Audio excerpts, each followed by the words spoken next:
How can I solve some of the health problems I face? I have been the victim of enough chronic problems to last 3 lifetimes. Why am I having them all now in this lifetime? First, let's get one thing straight. You love them. Most of them anyway. You've used them admirably to feel sorry for yourself and to get attention for yourself. On the few occasions when you haven't loved them, it's only because they've gone too far. Farther than you thought they ever would when you created them. Now let's understand what you probably already know. All illness is Even conventional medical doctors are now seeing how people make themselves sick. Most people do so quite unconsciously. They don't even know what they're doing. So when they get sick, they don't know what hit them. It feels as though something has befallen them, rather than that they did something to themselves. This occurs because most people move through life not simply health issues and consequences unconsciously. People smoke and wonder why they get cancer. People ingest animals and fat and wonder why they get blocked arteries. People stay angry all their lives and wonder why they get heart attacks. People compete with other people mercilessly and under incredible stress, wonder why they have strokes. The not-so-obvious truth is that most people worry themselves to death. Worry is just about the worst form of mental activity there is next to hate, which is deeply self-destructive. Worry is pointless.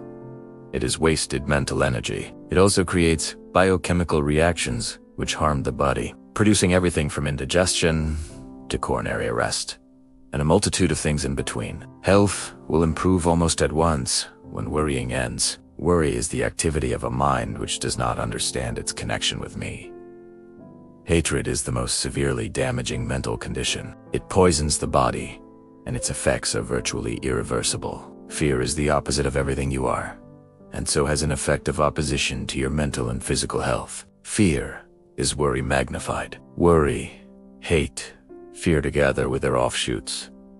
Anxiety, bitterness, impatience, avarice, unkindness, judgment, and condemnation all attack the body at the cellular level. It is impossible to have a healthy body under these conditions. Similarly, although to a somewhat lesser degree conceit, self-indulgence and greed lead to physical illness, or lack of well-being. All illness is created first in the mind.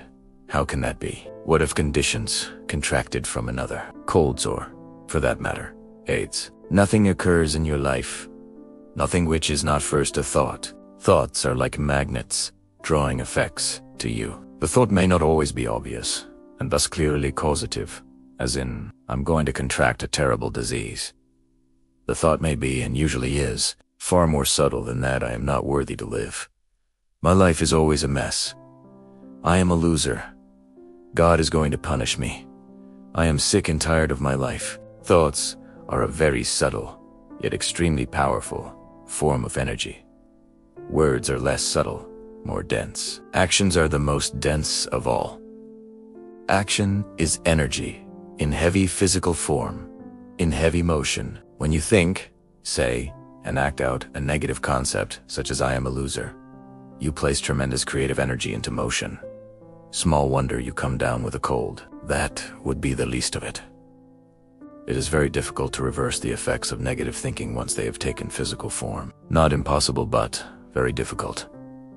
It takes an act of extreme faith. It requires an extraordinary belief in the positive force of the universe, whether you call that God, Goddess, the unmoved mover, prime force, first cause, or whatever. Healers have just such faith. It is a faith that crosses over into absolute knowing. They know that you are meant to be whole, complete, and perfect in this moment now. This knowingness is also a thought and a very powerful one. It has the power to move mountains too, say nothing of molecules in your body. That is why healers can heal, often even at a distance. Thought knows no distance.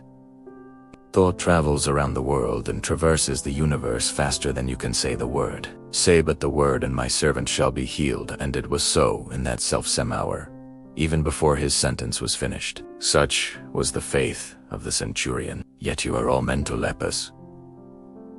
Your mind is eaten away with negative thoughts. Some of these are thrust upon you. Many of these you actually make up, conjure up yourselves, and then harbor and entertain for hours, days, weeks, months, even years.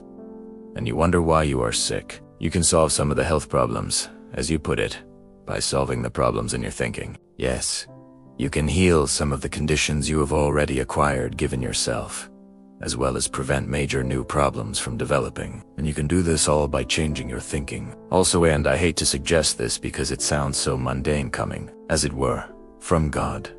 But for God's sake, take better care of yourself. You take rotten care of your body, paying it little attention at all until you suspect something's going wrong with it. You do virtually nothing in the way of preventive maintenance. You take better care of your car than you do of your body, and that is not saying much.